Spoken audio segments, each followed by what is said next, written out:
Paz e bem, da parte do Senhor Jesus Cristo a todos e todas. Louvo a Deus por esse tempo, por esse momento, por esse encontro. Compartilho com vocês a minha alegria de poder estar aqui, trazendo uma mensagem do Senhor, né, com muito cuidado e com muita expectativa para que essa mensagem não seja em vão, né? Mas que ela seja, de fato, relevante para o seu coração e que impacte, de certa forma, para a forma que você possa desenvolver isso no seu cotidiano, né? Esse é o meu sonho como um pregador, né? Fazer com que essa mensagem que eu compreendo vinda de Deus seja impactante no seu cotidiano, na sua vida, né? Importante isso. Então, me alegro por isso. Você que está em casa, você que nos acompanha pela internet, pelas redes sociais, seja muito bem-vindo, bem-vinda. Compartilhe, se inscreva no canal, faça com que essa mensagem também chegue a outras famílias, a outras pessoas. Assim como o Senhor tem falado conosco, eu oro para que essa mensagem chegue a outros corações, resgatando, restaurando, curando, libertando e desenvolvendo saber espiritual que o próprio Jesus nos revela. Muito bom tê-los aqui, muito bom estar aqui. E vamos lá para os textos bíblicos. Eu queria que você abrisse a sua Bíblia ou me acompanhasse na tela, em João, capítulo 16, versículo 33. João 16, 33.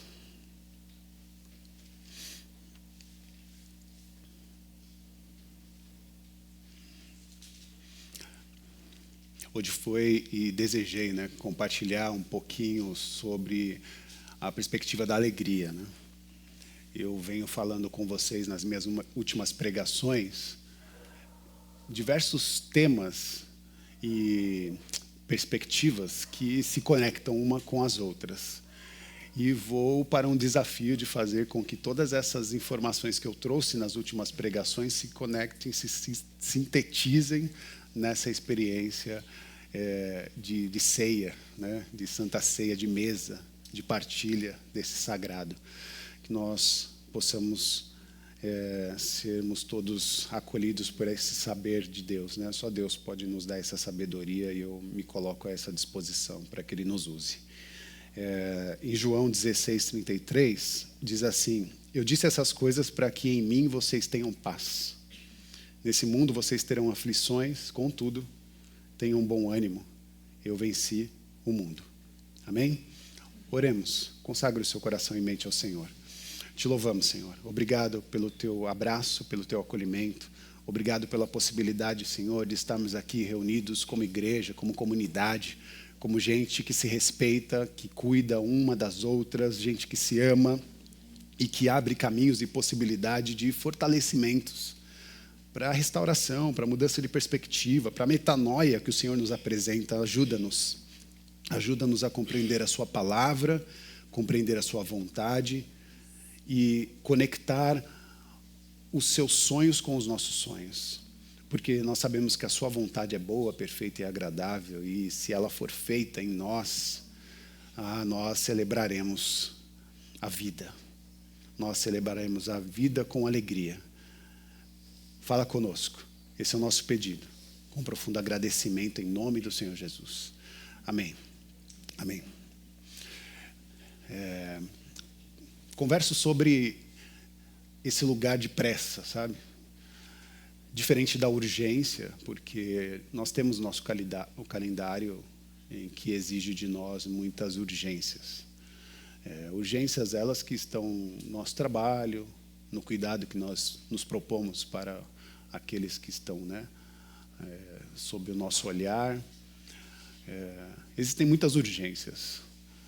E o calendário acaba trazendo um pouco do que a Raquel falou, né, essa ansiedade, né? A gente acaba sendo tomado por essa experiência de ansiedade, de pressa, né? Um cotidiano que nos atropela, mexe com as nossas emoções. E eu tento, nas minhas pregações, inclusive nas últimas pregações, nas últimas mensagens, eu tento inspirá-las a viver uma vida com propósito. E viver uma vida com propósito, porque é muito possível que nós sejamos, a partir de todas as urgências, atropelados por essa ansiedade, né? por essa pressa que atravessa o nosso cotidiano. E eu sei, eu não sou leviano de compreender que a gente está vivendo, de fato, numa sociedade que sempre está sendo empurrada pela pressa, né? A pressa de resoluções, de resoluções, né, que são colocadas, né, diante de nós. E essa velocidade acaba sendo, para muitas pessoas, um sinônimo de sentido. E eu, né, até analiso isso na conversa que eu tenho com os meus manos, né? Porque normalmente na conversa, como você está? O cara fala, estou no corre, estou correndo, né? Legal, que bom que você está no corre, né? E é bom que a gente está no corre, porque corre é trabalho, corre é disposição, é fazer acontecer, mas a gente tem que tomar cuidado também para que esse corre não seja a força motriz dos nossos sentimentos, certo? Então, continue no seu corre, faça o seu corre, mas não seja atravessado por ele, né? Seja consciente da condição do seu cotidiano, da sua agenda, né, das urgências, das coisas que você precisa entregar, mas não faça disso um sentido para a sua vida. Porque senão a vida vai passar e a única coisa que você vai colher nesse corre é cansaço. Certo? Analisando isso, uma sociedade que está sempre com pressa é uma sociedade que precisa desenvolver tudo muito rápido. É uma sociedade que precisa desenvolver as coisas e precisa fazer entregas práticas, né? É uma sociedade que precisa sempre também desenvolver resultados. É uma sociedade que está atravessada pela lucratividade. Ela precisa dar lucro, ela precisa ser prática, ela precisa ser rápida. E a gente perde a arte de caminhar com propósito. Perde a experiência de fazer da nossa vida uma vida com propósito. E é exatamente isso que eu gostaria de refletir com vocês. Talvez inaugurar essa reflexão com perguntas, né? Que é a coisa que eu gosto. Fazer algumas perguntas para nós mesmos. Para onde a gente está indo? Para onde você está indo? É uma pergunta mais direta, assim. E por que você está indo? Enquanto comunidade, enquanto igreja, esse corre que a gente faz aqui em comunidade, qual é o objetivo dele? Para onde a gente está indo enquanto igreja e por que nós estamos indo? Essa é uma pergunta urgente para nós. E a resposta vai dizer muitas coisas a respeito disso. Então, essa eu acho que é um pouco da reflexão que eu trago para a gente pensar junto, para compreender propósito, caminhos, possibilidades, tomadas de decisões. E aí eu me lembro de uma história muito conhecida, que é uma história do livro da Alice no País das Maravilhas. Todo mundo conhece, né? Profundo, brabo, né? Gostoso de ler, mas assim, desafiador, porque tem um momento que a Alice está numa bifurcação e se apresenta diante dela muitos caminhos, né? E ela precisa tomar uma decisão. E aí, quando ela olha aquele monte de caminho, ela vira para o gato e pergunta para o gato que caminho que ela deve escolher. E aí o gato pergunta para ela, para onde você quer ir? Boa pergunta, né? Que caminho eu devo escolher? E aí o gato diz, para onde você quer ir? E ela responde assim, não importa. Não me importo com isso. E aí ele responde de maneira muito profunda. Então, qualquer caminho serve.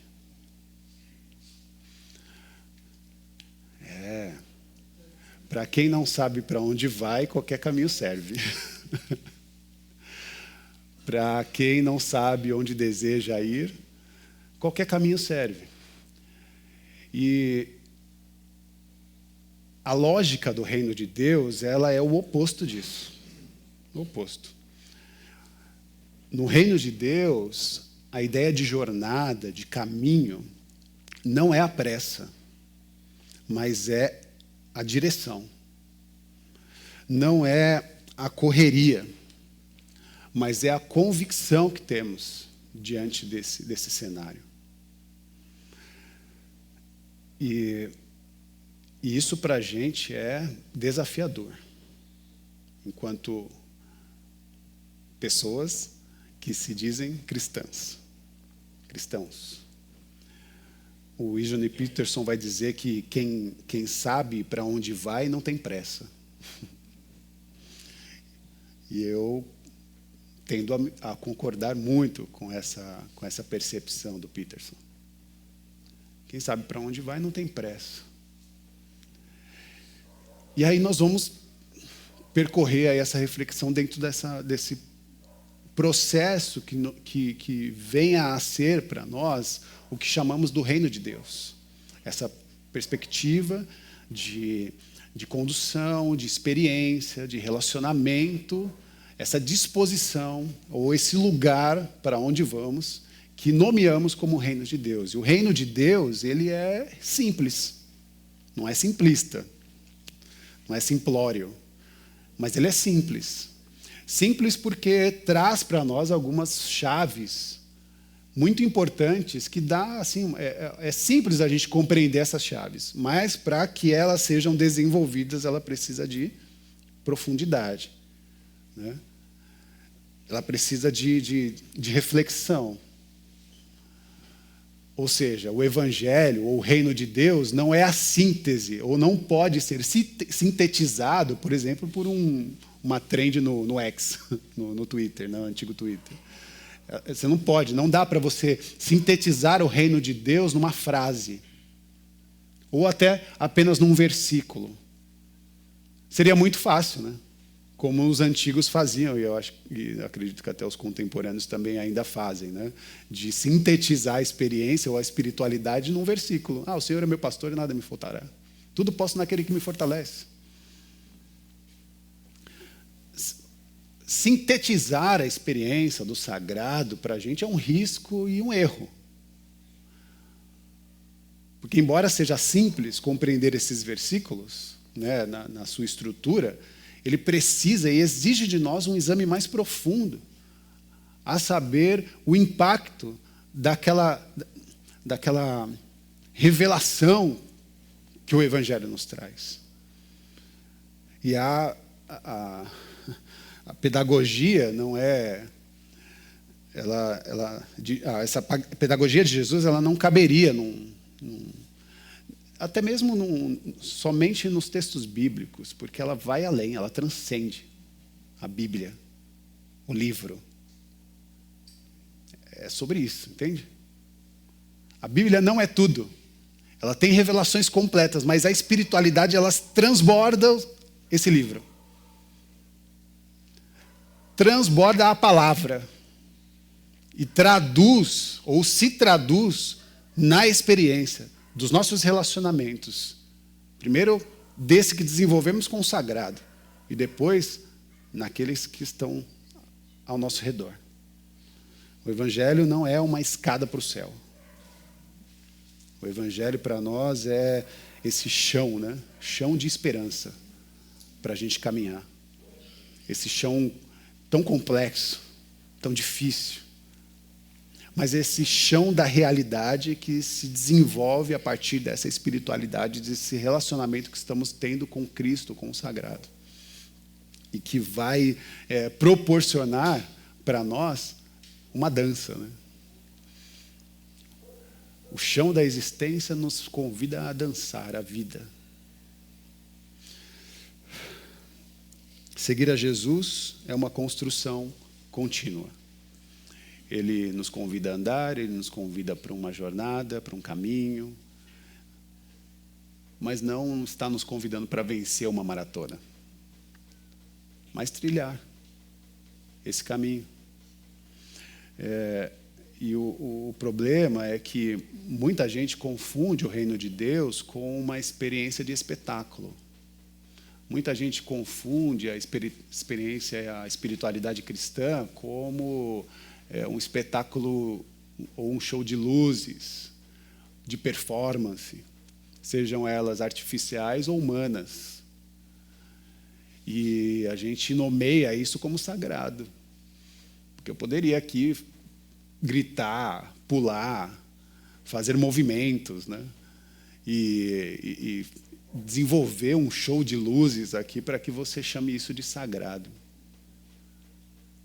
Isso pode trazer uma certa confusão. Inclusive, eu vou compartilhar com vocês algo que eu normalmente compartilho nos bastidores, mas não vou dar nomes. Mas eu fui convidado para participar de uma inauguração de uma igreja americana muito conhecida. E ela estava vindo para o Brasil pela primeira vez. E ela ia fazer a sua instalação em São Paulo. Isso foi em meados de 2016, 2017. A gente tinha conhecido uma das lideranças que estava em Buenos Aires, na Argentina. E foi lá que a gente recebeu esse convite. Quando a gente foi para Buenos Aires, essa amiga nossa nos convidou e disse: olha, nossa igreja está chegando em São Paulo, tal, gostaria muito que vocês participassem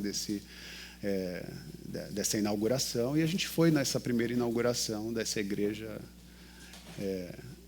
que ela tem, né, um caráter mundial, assim, uma igreja muito forte, né, americana. E a gente, nessa inauguração, e lá estava a liderança americana, pregando.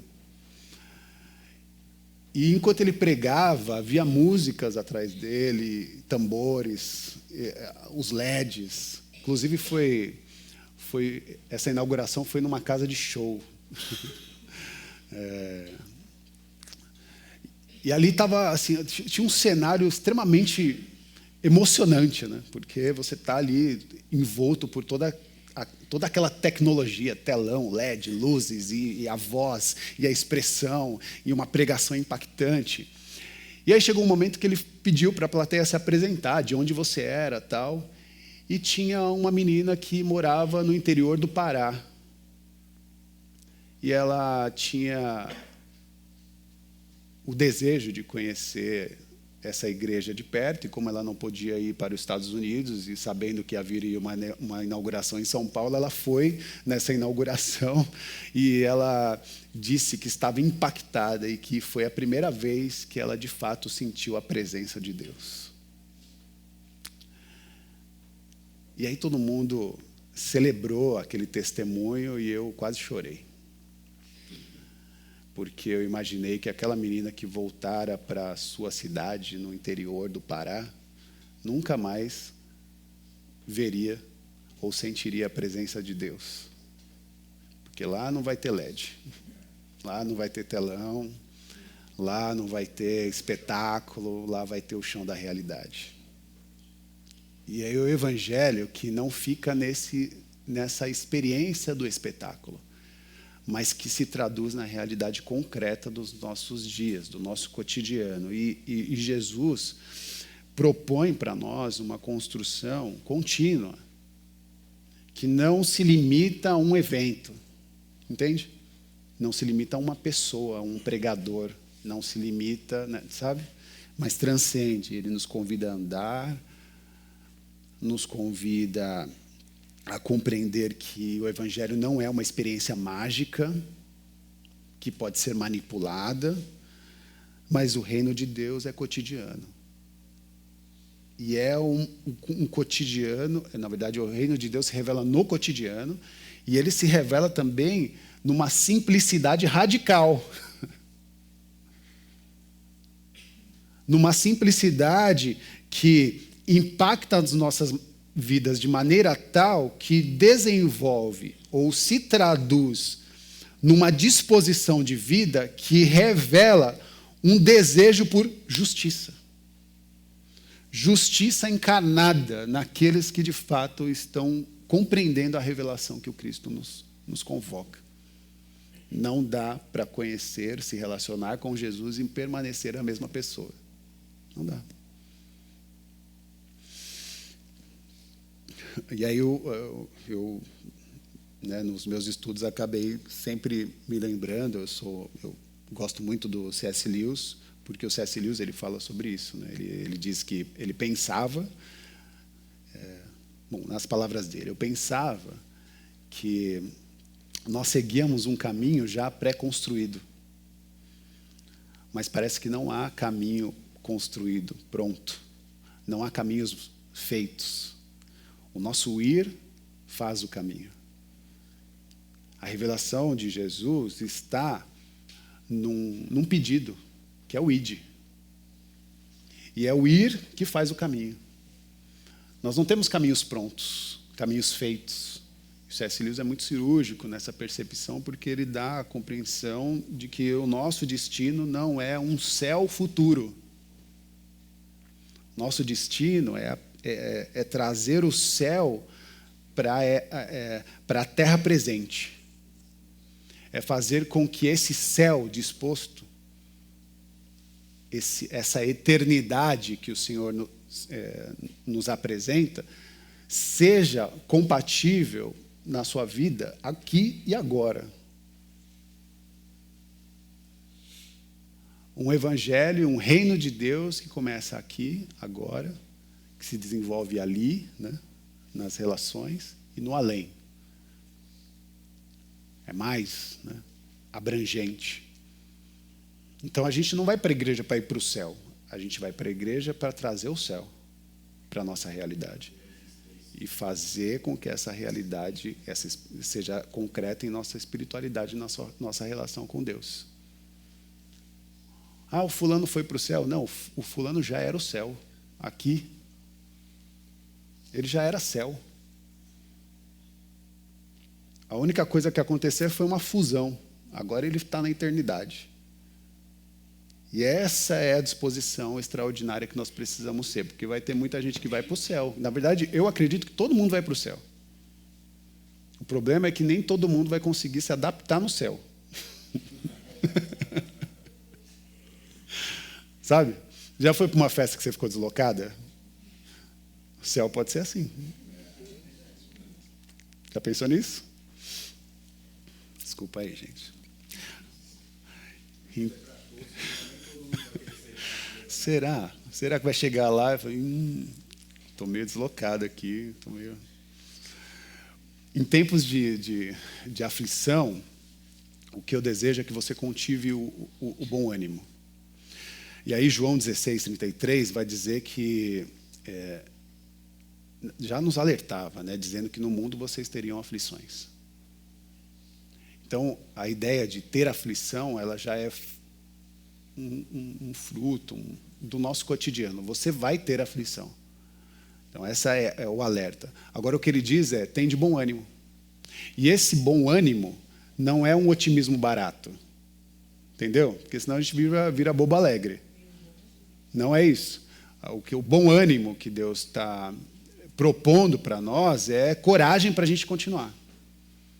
É coragem para a gente continuar plantando, semeando, florescendo terrenos áridos. É esse tipo de disposição que Deus nos dá. Quando Ele diz, olha, no mundo vocês terão aflições. E eu fico muito aflito, né? Principalmente quando a gente começa a analisar, no meu caso, né? Essa semana eu estava vendo as emergências climáticas, né? E os cientistas dizendo, olha, nós já estamos no ponto do não retorno. Em várias perspectivas, não tem mais retorno por conta da fragilidade do planeta. E aí, isso me deixa bem preocupado, porque nós estamos povoando, né? Estamos colocando novas existências no mundo, e eu gostaria que a minha filha recebesse um mundo melhor. Mas o fato é que essa realidade ela ainda não é presente. As informações são contrárias. Mas se eu disser assim, desisto, não vou fazer nada, eu vou me unir às informações dos negacionistas. Eu vou ser idêntico a eles. Porque o não fazer também é uma decisão. E ela pode ser muito similar aos negacionistas. E mais uma coisa, falando em negacionista, todo mundo aqui já tomou a vacina da gripe? Que bom, viu? Se você não tomou a vacina, o SUS já está vacinando todos e todas. Gratuitamente, tá? gratuitamente. Então, todo mundo vacinado aí, para quando os nossos bebês chegarem, né, eles estarem seguros também, porque veio agora um surto aí de bronquiolite, a gente está preocupado. Eu queria que a Fê estivesse já aqui, mas a gente ainda está nesse processo de cuidado da bebê e nós teremos outros bebês chegando e é bom que você esteja vacinado, tá bom? Ponto. A vida, meus irmãos, ela é cheia de tempestades, as tempestades elas são internas, são externas, e assim como Jesus, nós precisamos buscar lugares de silêncio. Silêncio como perspectiva de autocuidado. Jesus também precisou ir para o monte, se isolar um pouquinho, se afastar da multidão, para conseguir, se reconectar com o Pai, se reconectar com o Sagrado. E a gente precisa também desse lugar de silêncio, esse lugar de afastamento, né, de se desconectar da multidão. E aí é óbvio que eu não estou falando para você deixar de vir para a igreja, tá? Não, eu estou dizendo para você se afastar. Quando eu falo se afastar da multidão, são multidões, que existem muitas leituras. Não estou falando para você ficar afastado da igreja, você precisa estar no coração da comunidade, você precisa viver essa experiência. Esse lugar aqui é um lugar de solitude também. Então, assim, quando eu falo de afastamento, eu não estou falando para você ir para o lugar da solidão, mas para o lugar da solitude. Tem uma diferença. A solidão é o lugar, é esse sentimento de estar só.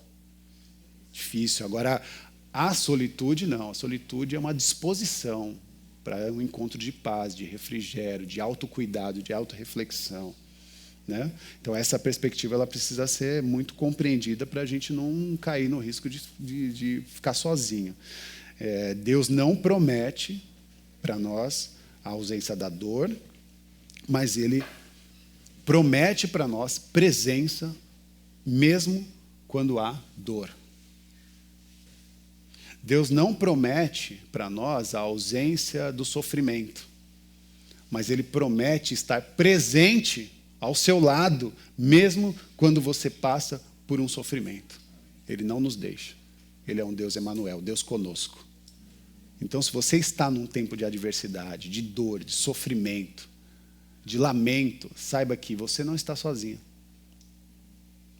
Deus está junto contigo, te dando possibilidades, fortalecimento, capacitação para continuar. E é nessa lógica que nós vamos compreendendo que o reino de Deus é um lugar que vai propor para nós muitos contrapontos.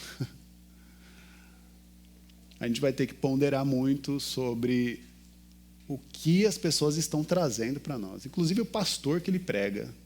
Toda vez que você me ouve pregando, e os textos bíblicos que eu estou propondo para vocês, sejam como os bereanos. Analisem tudo que o Rafa falou, que o pastor Rafa falou. E veja se é coerente com a Bíblia Sagrada. Não vai ouvindo as pregações por aí ou por aqui e acolhendo tudo como profunda verdade. Porque todo ser humano é passivo de erro. E pior, tem muitos seres humanos que têm intencionalidades perigosas. Então, não vai se alimentando de qualquer jeito, não. Cuidado. Né? Tem gente muito apaixonada aí. Qualquer pregador aí bonitinho que aparece na internet, você começa a ficar todo deslumbrado. Para com isso, hein? Nós somos chamados para seguir o bom pastor. Né? Alguém disse assim, Rafa, você é pastor, vem aqui. Eu falei, não, eu sou co-pastor.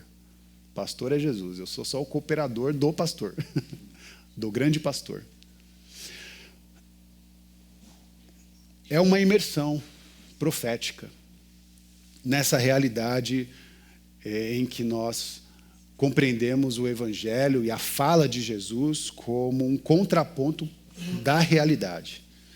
O Evangelho vai dizer, e Jesus fala isso mais de 5 vezes no Sermão do Monte, ele diz, ouvistes o que foi dito, eu, porém, vos digo. Mais de 5 vezes Jesus fala essa frase, são 5 vezes. 5 vezes que ele fala isso no Sermão do Monte. É isso aí. Não, claro, se puder eu faço sem medo. Ouvistes o que foi dito, eu, porém, vos digo. Porque Jesus está olhando para os teólogos do seu tempo e dizendo para eles assim: olha, vocês, mestres da lei, compreendiam a Bíblia de uma maneira muito rasa e é necessário aprofundar essas leis pelas quais vocês fizeram imposição ao povo como meio de conduta. E essa reflexão ela é importante, porque os mandamentos não se esvai só nos mandamentos. Eles são muito mais amplos. E é isso que Jesus está fazendo com os mestres da lei, quando ele fala: ouvistes o que foi dito. Eu, porém, vos digo. Tem mais. Vamos esmiuçar essa percepção? Vocês que se acham doutores da lei, aí, vocês que são os religiosos, que acham que são os donos da verdade, que estão livres de qualquer condenação, vamos ver se vocês estão dentro ou fora desse rolê aqui? Vamos examinar?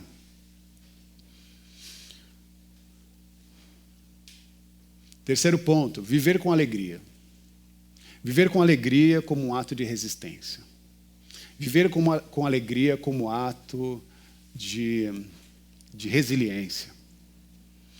A alegria cristã não é uma alegria alienada. Quando eu falo que eu estou alegre, feliz, a minha disposição de alegria e de felicidade não é uma alegria, uma felicidade alienada da realidade, mas é uma alegria que vem carregada de resiliência, de resistência, de contentamento, mesmo em tempos difíceis. Lembra quando eu falei de felicidade como contentamento? Sobre isso. Entender que o contentamento é o que dá a disposição para a gente continuar seguindo e poder sorrir mesmo quando o dia é mau. É a alegria como um ato de resistência. A alegria como um ato de insubmissão ao sofrimento posto. A alegria e a felicidade cristã é um ato de insubmissão a tudo que o mundo tem proposto como zona cinzenta, decadente. Nós temos a possibilidade de rir na cara do perigo, em nome de Jesus. A alegria que Jesus oferece para nós é uma consciência desperta, não uma fuga. Ele nos limpa do engano, nos cura da pressa e nos envolve com o encanto do viver. É o que eu escrevi. Bonito?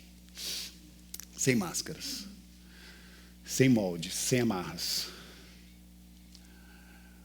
E termino dizendo que a gente precisa orar, meus irmãos. Precisa de lugar de oração. Precisa voltar a orar mais. A gente ora muito pouco. A gente precisa orar não só com as palavras, mas a gente precisa orar com a vida.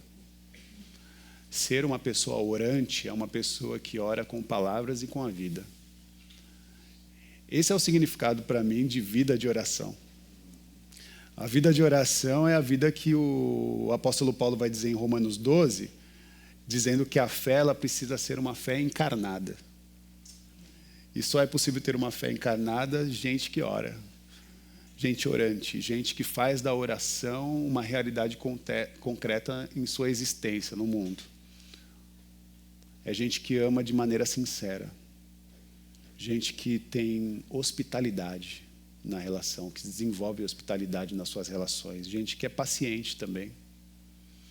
Meu Deus, eu tenho pedido para Deus me dar paciência.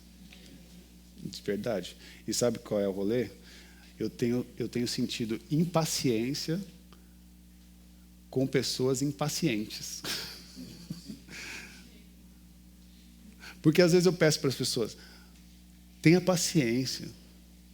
E a pessoa se atropela. Sabe porque também tem uma narrativa, né, que ela foi muito degradada, que é o seguinte: respeite os processos, entenda o tempo, né? Vai chegar um momento, mas compreenda que são processos. E como ela foi muito degradada com essa experiência em liturgia coach, quando um pregador fala, olha, processos, há tempo para todas as coisas, a gente é tomado pela bendita pressa, que foi o que eu inaugurei a minha pregação. E a pressa faz você não ter paciência para esperar, para entender o tempo de todas as coisas. E aí eu fico também impaciente com pessoas que não têm paciência de esperar. E aí eu peço para Deus, me dá mais paciência para eu conseguir pregar para essa pessoa e encorajá-la a ter mais paciência contigo.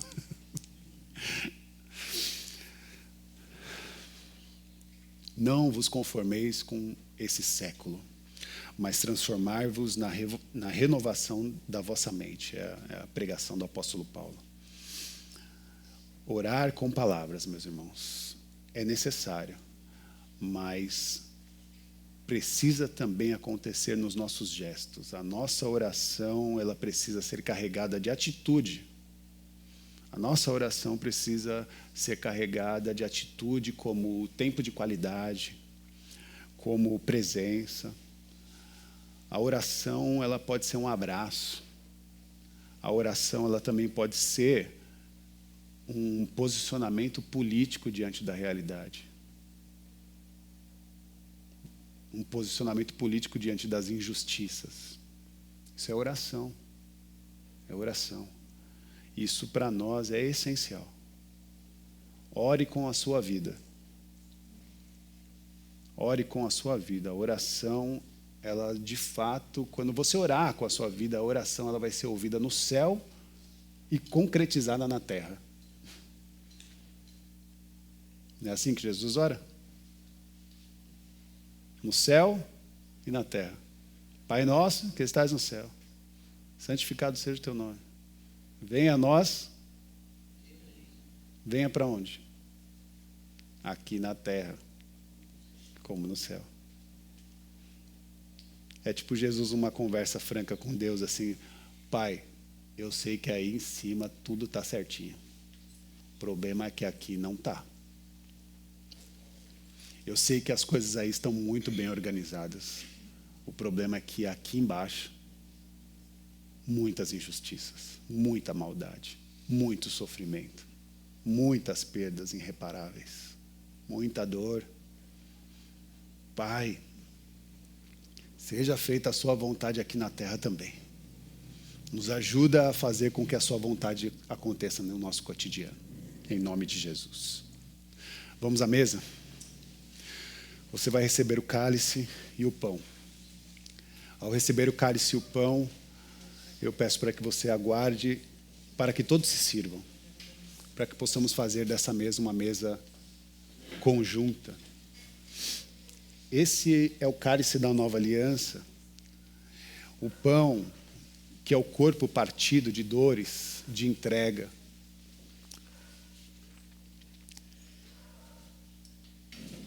Seja acolhido por esse sagrado, por esse corpo envolto de generosidade, de entrega, de amor, de resgate. Esse é o corpo de Cristo. E esse é o cálice da nova aliança.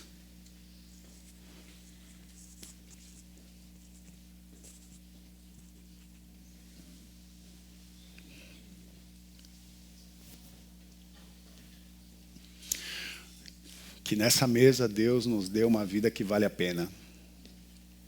Uma vida que vale a pena ser vivida. Que nessa mesa Deus nos dê a oportunidade de viver uma vida com propósito.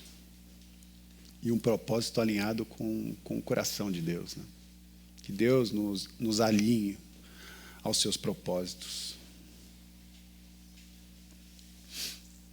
Te louvamos, Jesus. Te louvamos. Obrigado por essa mesa, obrigado por esse dia, obrigado por essa celebração. Obrigado, Senhor, por dar a nós a oportunidade de trazer à memória a vitória que o Senhor nos trouxe na cruz do Calvário. Obrigado pela oportunidade de nesse momento, trazer à memória a compreensão do teu corpo, que foi entregue por nós, do seu sangue que foi derramado em nosso favor. Um Deus que morreu ao nosso favor, aos nossos cuidados, para nos resgatar do lamaçal dessa vida, dessa existência. E nos dar a oportunidade de também sermos todos e todas, como Jesus, resgatadores nessa realidade concreta da vida. Ser cristão é ser livre para ser gente de verdade. Nos torna, Senhor, gente de verdade. Gente como o Senhor gostaria que nós fôssemos. Nos dá dignidade, retoma em nós humanidade, nos faz ou nos dá a possibilidade de viver sem o peso de querer agradar sistema, pessoas e etc. e tal. Nós queremos andar com Jesus. E é isso, é andar com Jesus, sem pressa, sem muita correria, sem atravessamentos. Nós queremos ser capazes de dizer com coragem: nesse mundo de fato teremos aflições, mas eu posso me alegrar. Eu posso me alegrar porque o meu Salvador venceu o mundo. Venceu. Ele venceu. O pão, que além de uma substância natural, passa a ser a representação do corpo de Jesus partido por nós. O corpo de dores, de entrega.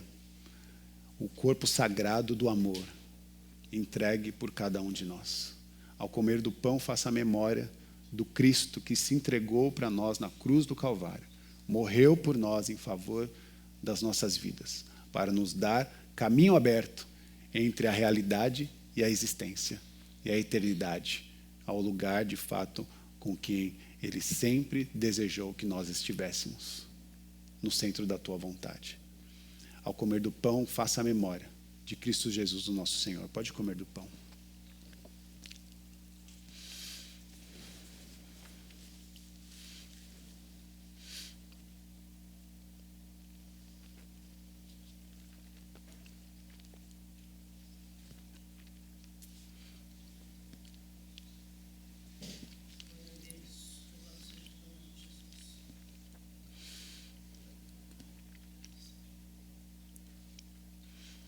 Venha o teu reino, Senhor.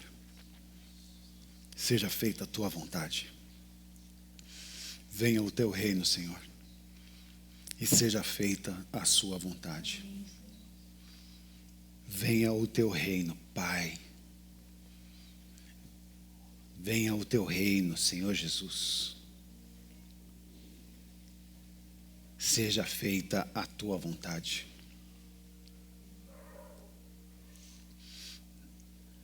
Não se conforme, não se esconda, não terceirize as suas responsabilidades, não terceirize a sua humanidade. Venha o teu reino, Senhor, seja feita a sua vontade. Obrigado, Jesus, obrigado pela tua entrega, pelo teu amor, obrigado pela tua graça. Depois de comer o pão, o Senhor Jesus, da mesma maneira, pegou o cálice e disse: esse cálice é a nova aliança que faço com todos e todas em meu nome. Toda vez que você come desse pão e bebe desse cálice, vocês anunciam a vinda do Senhor, a ressurreição do Senhor, o amor do Senhor, a graça do Senhor e a disposição do sagrado na realidade, a partir de nós, por meio de nós. Obrigado, Senhor. Um brinde à vida. Um brinde à vida de Deus em nós. Ao beber do cálice, beba em memória de Cristo Jesus, nosso Senhor.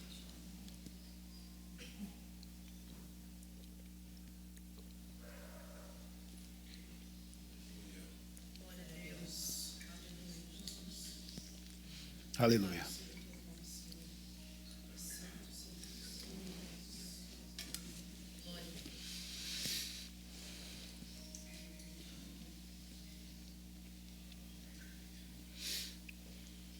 Aleluia. Glória a Deus. Aleluia. Obrigado, Jesus. Obrigado, obrigado. Como é bom, Senhor, poder caminhar contigo. Como é bom, nessa caminhada contigo, poder estabelecer um posicionamento de resistência com a chave da alegria. A alegria do Senhor, que é a nossa força. A alegria do Senhor como ato de resistência. A alegria do Senhor. Como instrumento de cuidado, de refrigério, de paz, de autorreflexão, de autocuidado. A alegria como a experiência da transição, da morte para a vida, da dor para a qualidade de vida que Deus nos oferece, para a metanoia da nossa consciência, para a transformação.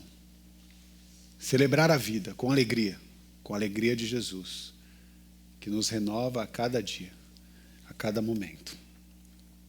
A alegria de ser e de viver como gente de humanidade restaurada e de disposição integral. Nos faz, Senhor, seres humanos integrais. Que esse relacionamento que construímos contigo seja integral em nosso cotidiano de vida. Amém. Que o amor de Deus, que a graça do Senhor Jesus Cristo, que as consolações do Espírito Santo estejam sobre a vida de todas e todos. Que o sopro de vida, o sopro da Ruá, nos encontre, nos resgate, nos nutra com a vida que precisamos e com a alegria que nos fortalece. Saia daqui vivificado, com um sorriso novo no rosto e com a possibilidade de estabelecer a vida de Deus em todo lugar em que você colocar a planta dos seus pés. Que Deus assim te abençoe. Em nome do Pai, do Filho e do Espírito Santo. Amém. Amém e amém. Glória a Deus. Obrigado, Jesus.